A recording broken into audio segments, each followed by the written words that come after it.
مساء الخير، مرحبا.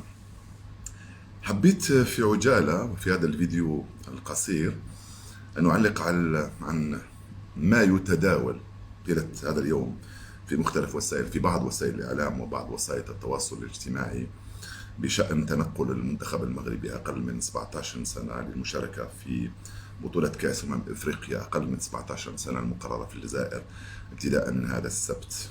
قرأت وسمعت بأن هناك موافقة جزائرية على السماح للمنتخب المغربي بدخول الجزائر عبر رحلة مباشرة من الرباط إلى الجزائر. أولا، لم يكن هناك أبدا رفض جزائري على دخول المنتخب المغربي أو غيره في رحلة مباشرة من المغرب إلى الجزائر. أبدا لم يكن هناك رفض.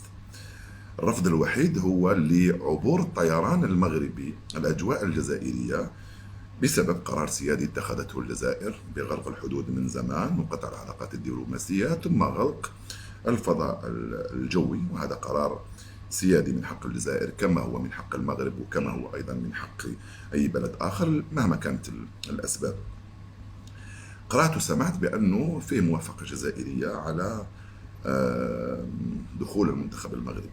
الموافقة الجزائرية موجودة من زمان، عمرها ما رفضت الجزائر دخول وفد مغربي مباشرة من الرباط إلى الجزائر، ولكن رافضة دخول أي وفد عن طريق الطيران المغربي. لذلك تدخلت الفيفا وتدخل الاتحاد الإفريقي لكرة القدم بطلب طبعا من المغرب الذي كان طالب الاتحاد الإفريقي بالتدخل وطالب حتى الفيفا بالتدخل. فيفا والكاف أكدوا للطرف المغربي بأنهم ليس لهم أي سلطة على الجزائر لتغيير قرارهم، لأن القرار ليس رياضي، القرار هو سياسي، ولأنه لا يمس بدفتر الشروط الخاص بتنظيم الأحداث الرياضية، لأنه البلد المنظم يشترط عليه أن يضمن النقل الداخلي. أما من أين تأتي وبأي شكل تأتي فهذا أمر آخر لا علاقة له بالجزائر ولا تتدخل فيه الجزائر. فاتصالات الجامعة الملكية المغربية بالفيفا وبالكونفدرالية الإفريقية لكرة القدم وإصرارها على المشاركة جعل الفيفا والكاف يقترحان على المغرب رحلة مباشرة ولكن عبر طيران أجنبي.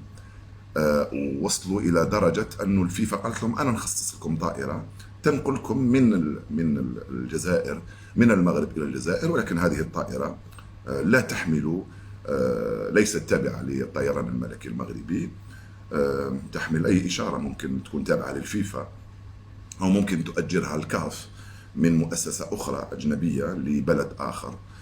فالمغرب لحد الآن يتردد ويصر ويريد أن يدخل عبر الطيران الملكي المغربي في وقت دخل من قبل القوات المسلحة الملكية المغربية، وشارك الوفد المغربي في ألعاب البحر الأبيض المتوسط، ودخل الوداد إلى الجزائر ولعب أمام فريق شبيبة القبائل من قبل عن طريق رحلة غير مباشرة عبر تونس إلى الجزائر. فهذا الكلام الذي يثار في مختلف وسائل التواصل الاجتماعي ليس صحيحا تماما. الجزائر اتخذت قرارها من زمان وليس هناك أي تواصل معها الآن، لأن رسالتها واضحة ولم يتم التراجع عنها، وفهمت الفيفا والكاف بأن الجزائر لا يمكنها أن تتراجع عن موقفها الذي يبقى ثابتا، ولكنها ذهبت إلى حد اقتراح طائرة جزائرية لنقل الوفد المغربي، يعني تروح طائرة جزائرية من الجزائر تنقل المنتخب وتأتي به إلى الجزائر ثم تعيده إلى المغرب عبر رحلة مباشرة عادي جدا لأنه طيران جزائري. الجانب المغربي طبعا رفض هذا، وهذا من حقه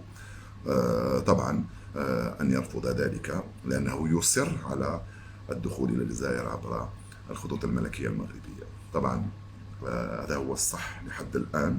ومرة أخرى مرحبا بالمنتخب المغربي في الجزائر، ولكن عبر أي طيران آخر في العالم، طبعا من دول صديقة وعندها علاقات من الجزائر مع الجزائر وليس من دولة أخرى تعرفونها كلكم.